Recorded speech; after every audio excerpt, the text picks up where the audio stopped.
on this different type of video. Here I am in bed.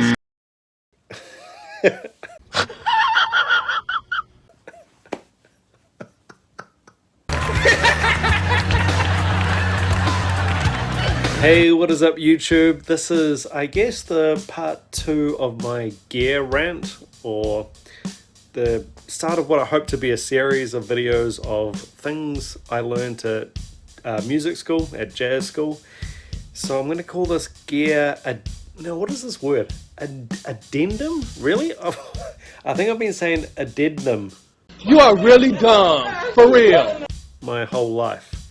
But it's addendum. Okay, gear addendum. Now, one thing I probably didn't make very clear on the video is I was talking about sound of a drum kit.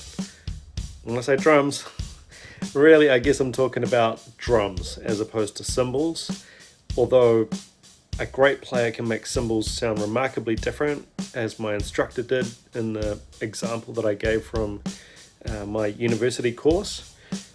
But when we're talking about the actual drums themselves and sound, so just remember, and I think someone even pointed this out in the comment section of that video, that with drums you're not hitting the drum.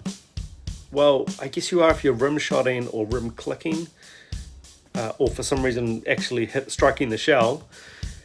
But otherwise, with a hit on a drum, you're hitting the mylar, you're hitting the plastic, the head, the skin of the drum, and as some people will say, the reverberations and the timbre of the kit can be quite unique. Birch, Babinga was all the flavour a few years back. Maple, oak, on and on and on. Just remember, it's a round piece of wood, or a round piece of acrylic, or a round piece of metal, but you're not hitting it. It might have a certain characteristic, but you're not hitting it. And so that's one thing. Now, one thing I probably should have mentioned in that video, with cymbals are a different story because you are hitting the cymbal. Now, I personally think, well, especially if it's your job, or you're just passionate about cymbals and wanting to sound good, like what you hear in your head, you want that sound. Cymbals, I think you need to spend a bit of money. Again, the example I used of my instructor using a $50 Chinese Emporium ride cymbal, which is just ridiculous to me now. That's one thing. You get a certain sound, and he had the control. I mean, he could internally mix himself.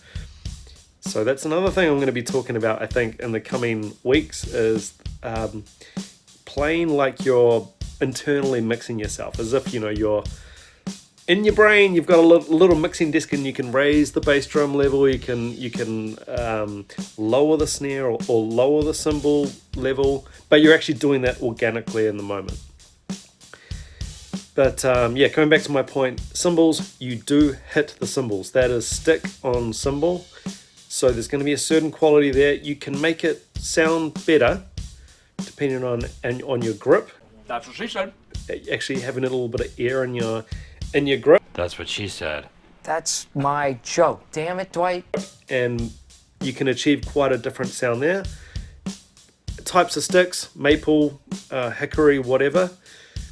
But it is what it is to a degree. So cymbals, I actually believe you should get a decent set of cymbals. I'm a big fan of K's. I like Zildjian. I know the Zildjian line the best. A's, K's, that kind of thing. Your Planet Z's, that type of cymbal that comes with a beginner entry-level kit. They can sound quite trashy, tinny, which can actually be a really cool effect, especially for some types of hip-hop, R&B. It can actually sound really cool. I just find that they don't project though, and they're quite fragile. At some point they're not going to stand up to serious, like a gig or something like that. And a funny story of not having the right cymbals on a gig, which is a ridiculous statement really, but I remember taking my jazzier cymbals. I had some Mel Lewis Istanbuls, a whole set, and I took them to quite a loud rock gig. And trust me, they were the wrong cymbal on that occasion. You couldn't even hear them. The crash, it was just like hitting air. It just wasn't even there. So, you know, big loud rock gig, I would want a bigger cymbal that I can really lay into, and you know, I want to feel that big cymbal there, and I want to hear it back in the moment as well. People have got their amps cranked up at a gig, and your beautiful dark jazz cymbals, they're just not going to cut through that wall of the Marshall stacks. And really important, the other thing when it comes to gear, and for me it's, other than cymbals, it's probably the biggest factor for me, is hardware. So I didn't even mention hardware. Now, absolutely, I had that comparison of the $400 Ashton drum kit, or just a burner beginner drum kit, compared to the $4,000 DW. Now, when we're talking, that shells is one thing, you know, you're going to get a beautiful, you know, expensive shell versus a very simple wrap entry-level kit, sure, but hardware. Now, I don't mess around with hardware. I don't get the most expensive hardware, and I don't want or need the heaviest hardware. I'm not into that. But junky hardware, no way.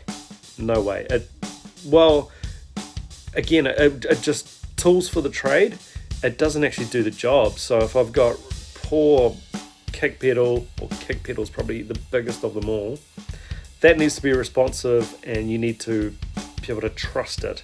You have to trust your gear. So I'm kind of contradicting some of the points I made in the video, but hopefully not. I mean, these are not really sound related things. Well, they can be. If you're not trusting your gear, you might play a little bit more timid, or back off the power of your strokes. That's what she said. But yeah, hardware needs to be good, definitely.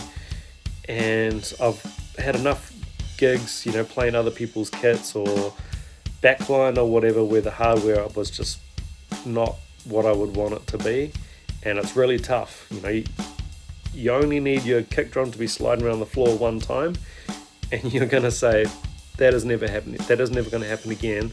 I can't allow that to happen again because it affected the whole gig. Hardware, crucial. It doesn't need, this big heavy hardware, I don't want that. I'm gigging every weekend, and I don't have a roadie. Well, I don't normally for most of my gigs, so if I'm lugging gear, I don't need this triple braced 20,000 kilo hardware bag. I just need a good solid stands and pedals that are not going to fail on me. And my gear hasn't at the moment, well, it hasn't for years, and it's not overly expensive, but it's not cheap. It's not the entry level hardware either. Yeah, so cymbals, I like to get some decent cymbals that are going to do the job. So I used the example earlier in this little chat here of, I had a loud gig and I tried to use my jazz cymbals. Didn't quite work. They just didn't have it. And the flip side, if I use some brighter, poppy, rocky cymbals on a jazz gig, that could be a cool effect. It could work. You could make it work. But yeah, typically darker, more complex, I guess, cymbals are gonna do the job. So I just thought I better give this gear addendum. I can't believe that's the word.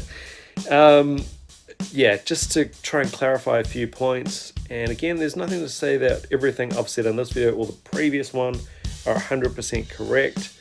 They're just true for me. So yeah, again, I welcome your feedback, comments, criticisms on this different type of video. Here I am in bed, so you... I'm going to take a nap.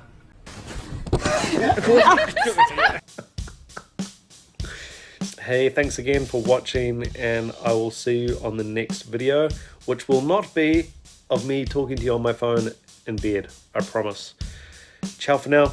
Take care. Bye.